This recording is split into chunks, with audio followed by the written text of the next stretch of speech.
Mister Salauddin Ahmed, আপনি কেমন আছেন? আপনার নির্বাচন নিয়ে অনেক কথা বলতেছেন। হ্যাঁ, আপনি নির্বাচন চাচ্ছেন, বলতেছেন এই সরকার নির্বাচিত সরকার না।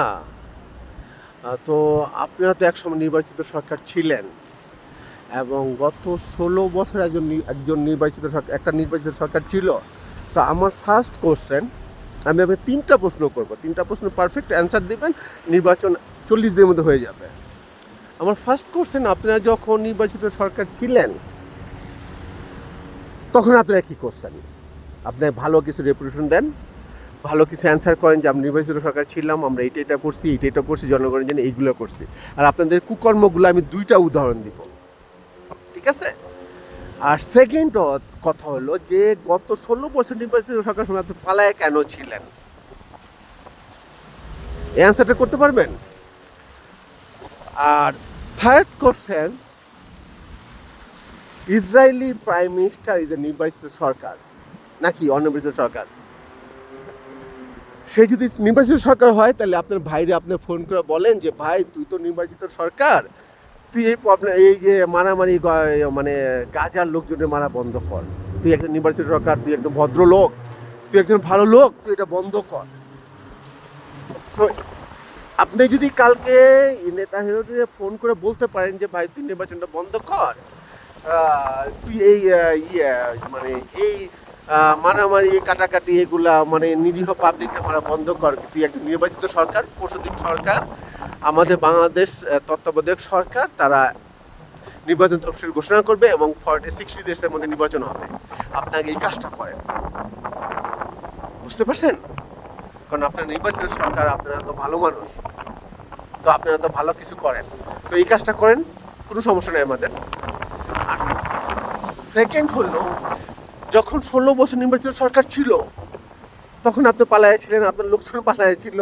হ্যাঁ, তারা তো ভালো মানুষ ছিল, নির্বাচিত সরকার, তারা ভালো মানুষ, তখন আপনি পালায় কেন ছিলেন? আপনি অ্যান্সার করেন। আর থার্ড কোশ্চেনটা, আমি 2টা উদাহরণ দিব যে আপনারা কত ভালো মানুষ, নির্বাচিত সরকারের লোকজন কত ভালো মানুষ। তার থার্ড উদাহরণটা দিব হলো কি, আপনারা যখন নির্বাচিত সরকার ছিলেন তখন 2টা খুন হয়েছিল। একটা হয়েছিল ইডেন কলেজের সামনে একটা ডক্টরের।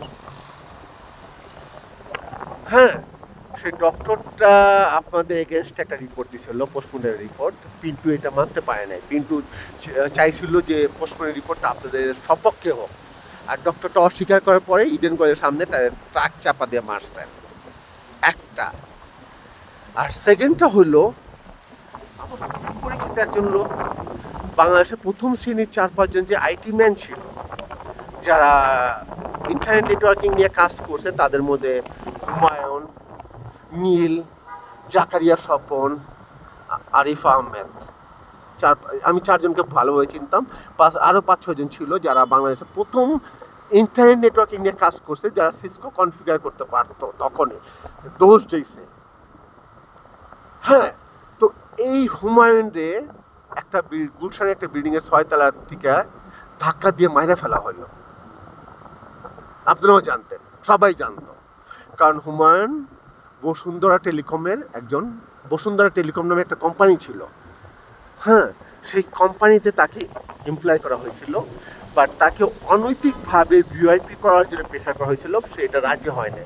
বসুন্ধরা টেলিকম কোম্পানি একটা লাইসেন্স ছিল, বসুন্ধরা টেলিকম কোম্পানি, মানে এরা বেসরকারি একটা টেলিকমিউনিকেশন নেটওয়ার্ক হিসেবে, যেমন র্যাঙ্ক শুরু করছিল, হ্যাঁ, ওয়ানটেল শুরু করছিল, ওয়েস্টিন শুরু করছিল, যে তারা লোকালি তারা কিছু ল্যান্ডলাইন প্রোভাইড করবে।